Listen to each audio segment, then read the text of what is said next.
మాధవ, నేను శంఖాన్ని పూరించకముందే ఇరుపక్షాల సైన్యాన్ని కళ్ళారా దర్శించాలనుకుంటున్నాను. రథాన్ని ఇరు సైన్యాల మధ్యకు తీసుకువెళ్ళండి.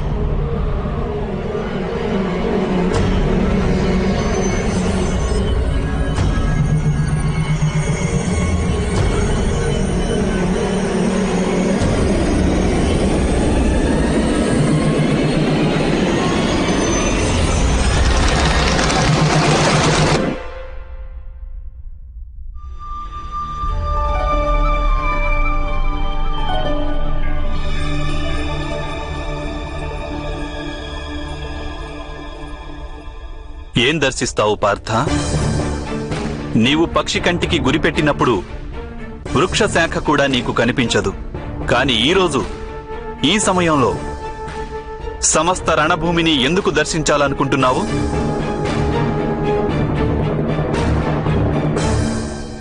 ప్రతిపక్ష సేనను పరీక్షించాలనుకుంటున్నాను మాధవ. మన సేనను కూడా ఒకసారి చూడాలని ఉంది. నేను తెలుసుకోవాలనుకుంటున్నాను, ఈ యుద్ధంలో ఎవరి మరణం వలన ధర్మ సంస్థాపన జరుగుతుందో, ఎవరి మరణం వలన అధర్మం అనుభవంలోకి వస్తుందో,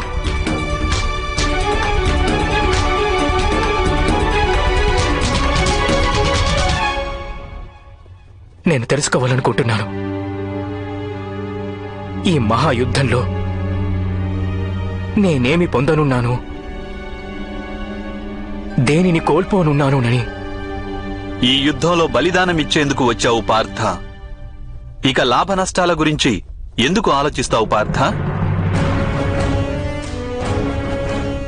దానమివ్వడం అంటే ఏమిటంటే దాత కోల్పోతాడు, యాచకుడు లాభాన్ని పొందుతాడు. కాని బలిదానమివ్వటం అంటే దాత దానం చేస్తే యావత్ లోకం లాభం పొందుతుంది. కాని మాధవ, నేనొక్కడినే దానం చేసేందుకు ఇటకు రాలేదు. ఎందరో సైనికులు తమ ప్రాణాలను ఆహుతి చేసేందుకు వచ్చారు. నేను తెలుసుకోవాలనుకుంటున్నాను, ఈ మహాయుద్ధంలో నేను కేవలం అధర్మాన్ని నాశనం చేస్తున్నానా, లేక దానితో సహా ధర్మాన్ని నాశనం చేస్తున్నానా అని. అయితే ఇదంతా నీ వలన జరుగుతుందా పార్థ?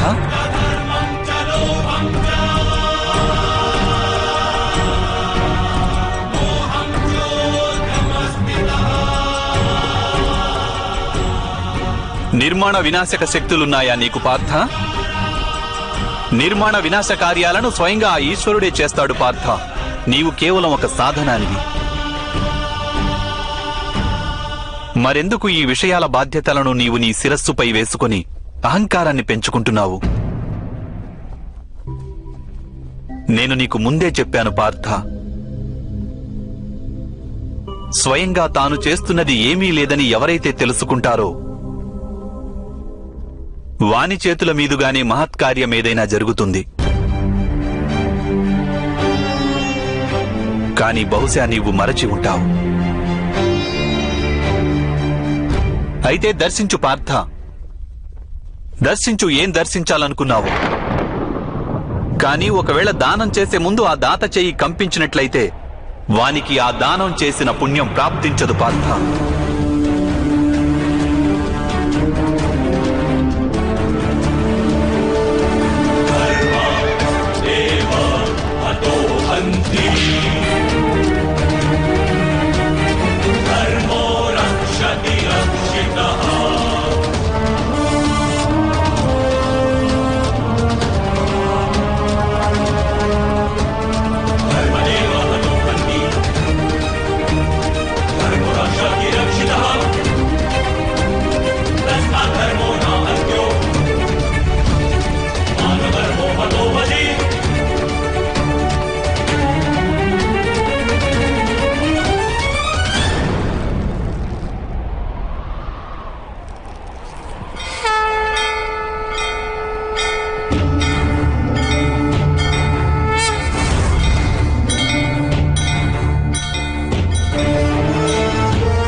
ఇక్కడ యువరాజు దుర్యోధనుడున్నాడు. జ్ఞాపకం చేసుకో పార్థ, పాంచాలిని దాసిగా మార్చి ద్యూత సభకు ఈడ్చుకు రమ్మని ఆదేశం ఇచ్చినది ఈ దుర్యోధనుడే. దుశ్శాసన, వెళ్ళి ఆ దాసి ద్రౌపదిని సభలోనికి తీసుకునిరా. ఆ తలబిరుసు స్త్రీ నా ఆదేశాన్ని స్వీకరించనంటే నీవు తనను జుట్టు పట్టుకుని ఈడ్చుకుంటూ ఇక్కడికి తీసుకునిరా.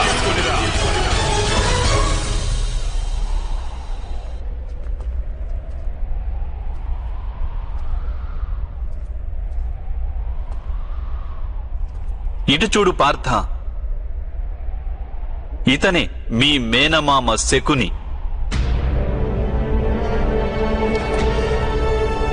నేడు వీని చేతిలో కరవాలముంది,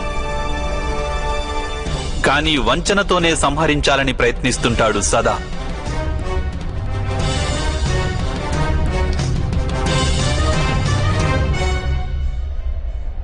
స్మృతికి తెచ్చుకో, ఇతను ఏ విధంగా మీ పంచపాండవులను, మీ మాతను వారణావతంలో భస్మం చేయాలని పథకం వేశాడు.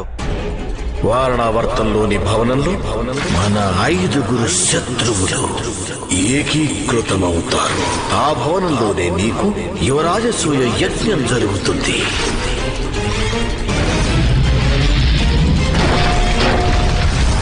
ఇటు చూడు పార్థ, దుశ్శాసనుడు ఈ చేతులతోనే పాంచాలి కేశాలను పట్టి ఈడ్చే దుస్సాహసం చేశాడు.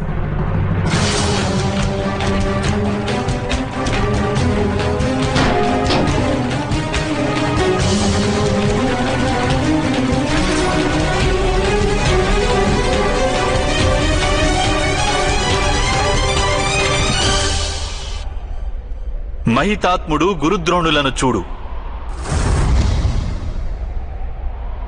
మౌనంగా ఉండి పాంచాలికి పరాభవం జరుగనిచ్చారు.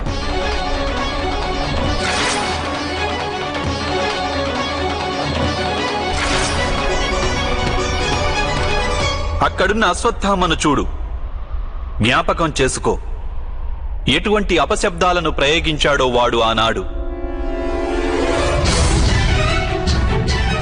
ఆమెకు 5 పురుషులతో సంబంధం ఉంది కనుక ఈ స్త్రీని నా తోబుట్టువు అనేందుకు నాకు సిగ్గుగా ఉంది.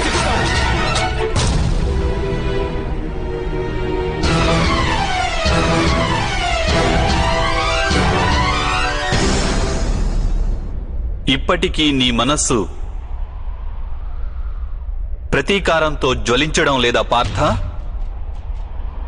ఇప్పటికైనా న్యాయం కోసం నీ మనస్సు తప్పించడం లేదా? ఇప్పటికీ శస్త్రాన్ని సంధించాలన్న సంకల్పం కలగడం లేదా నీ మనస్సులో? ఇక ఇప్పుడు యుద్ధం అనివార్యం అనిపించడం లేదా?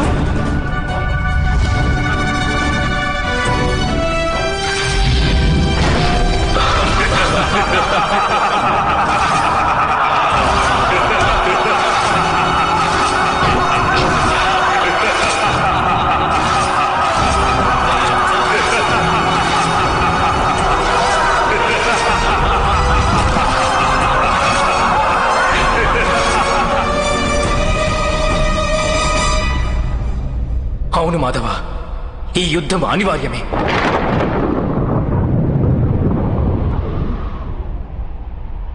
ఇప్పుడు ఈ యుద్ధం నీవు అనివార్యం అంటున్నావు. అయితే మహితాత్ముని ఒకసారి మళ్లీ చూడు పార్థ.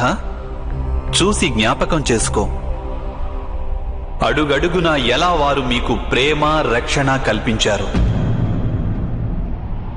స్వయంగా తాను బలిదానమిచ్చి నీకు నీ కుటుంబానికి అధికారాన్నిప్పించాలని ప్రయత్నించారు.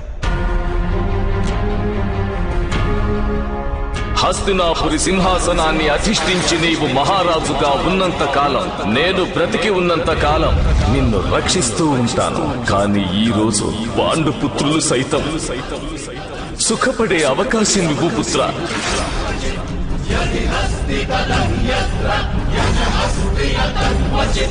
ఒక మారు మళ్ళీ గురుద్రోణుని చూడు. చూసి జ్ఞాపకం చేసుకో, ఎంత గర్వంతో ప్రేమతో గురువుగా వారు నీకు తమ జ్ఞాన సంపదను ఇచ్చారు. నీవి విశ్వంలోనే శ్రేష్ఠ ధనుర్ధారివి కాగా నేను నిన్ను ఈ విశ్వంలోనే శ్రేష్ఠ ధనుర్ధారిగా తయారు చేస్తాను. నిన్ను విశ్వంలో సర్వశ్రేష్ఠ ధనుర్ధారిని చేసేందుకు వారు తమ భుజాలపై పాప భారాన్ని మోస్తున్నారు. స్మృతికి తెచ్చుకో పార్థ. నీవు నాకు గురుదక్షిణగా నీ కుడి చేతి బొటన వేలును ఇవ్వాలి.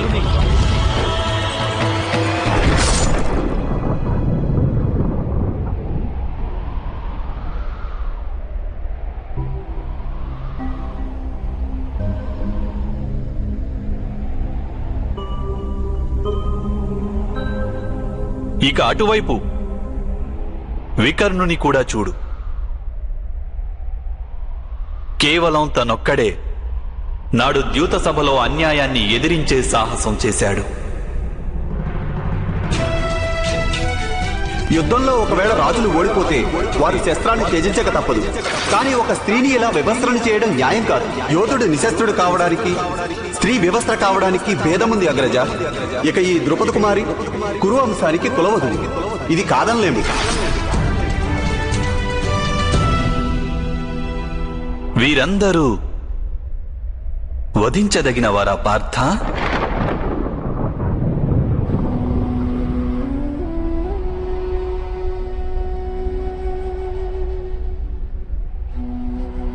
లేదు మాధవ, వీరిని నేనెలా వధించగలను? అవశ్యం. కానీ స్వపక్షాన్ని కూడా చూడు పార్థ.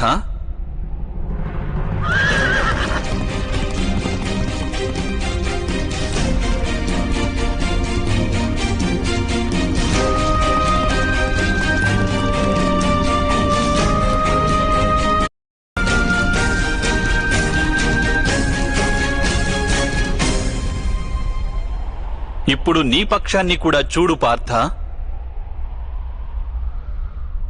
మీ అగ్రజుడు యుధిష్ఠిరుడు, సోదరుడు భీముడు, నీ అనుజులను చూడు. నీ పుత్రులను, మీ సోదరుల పుత్రులను చూడు. వీరిలో అనేకులు మృతి చెందుతారు ఈ యుద్ధంలో.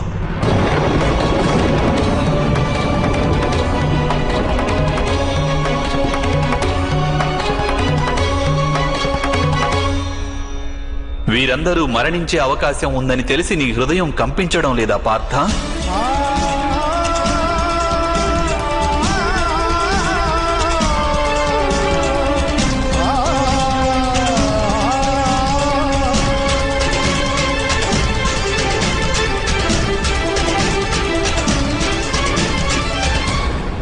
ఇప్పుడు ఒక విషయం ఆలోచించు.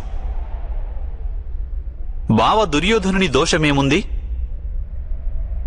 ఒకవేళ వానికి రాజ్యకాంక్ష అనేది ఉంటే, వాని మాత ముందుగా గర్భం ధరించిన విషయం సత్యం.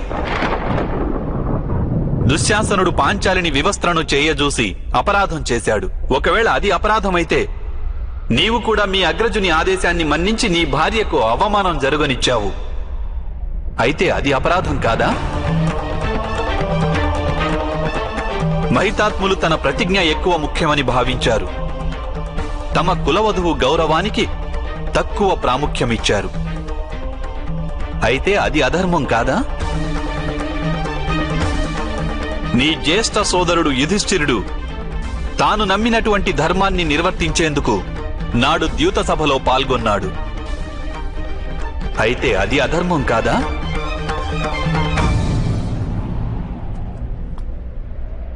ఇంత విన్నాక బావ దుర్యోధనుని శత్రువుగా భావించడం ఉచితమేనా?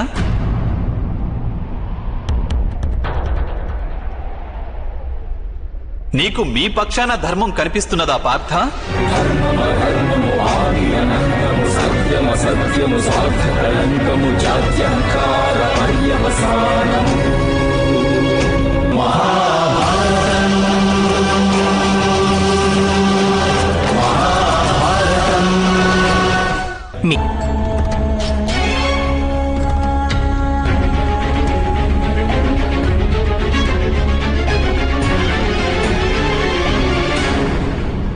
మతి మందగించింది మాధవ.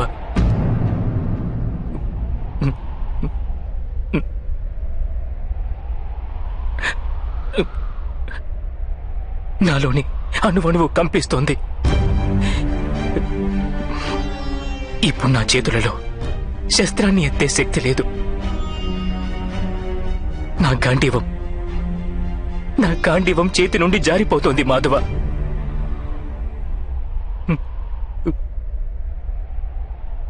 నాకు కేవలం భయానక వినాశనమే కనిపిస్తోంది. కేవలం భయానక వినాశనం.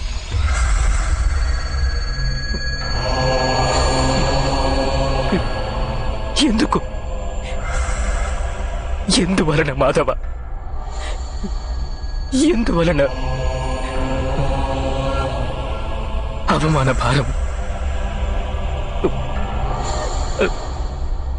అన్యాయం గురించి ఆలోచన, లేదా ప్రతీకార సంకల్పం, ఇలాంటి ఏ కారణము లేదు నాకిప్పుడు. ఏ కారణము లేదు మాధవ ఇంతటి మహావిధ్వంసాన్ని నేను స్వీకరించేందుకు. వద్దు మాధవ. విధ్వంసమే నవనిర్మాణానికి కారణం పార్థ.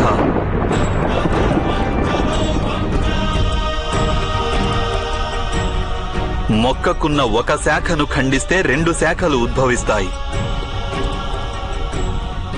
నీవు నేటి విధ్వంసానికి ఎందుకు భయపడుతున్నావు? రేపు మళ్లీ నవనిర్మాణం జరిగి తీరుతుందన్న సత్యాన్ని నీవెరుగవా?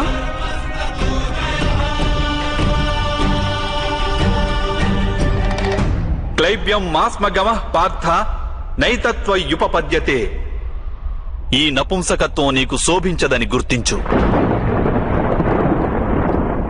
యుద్ధం చేయడమే నీ కర్తవ్యం పార్థ. శస్త్రాన్ని సంధించు.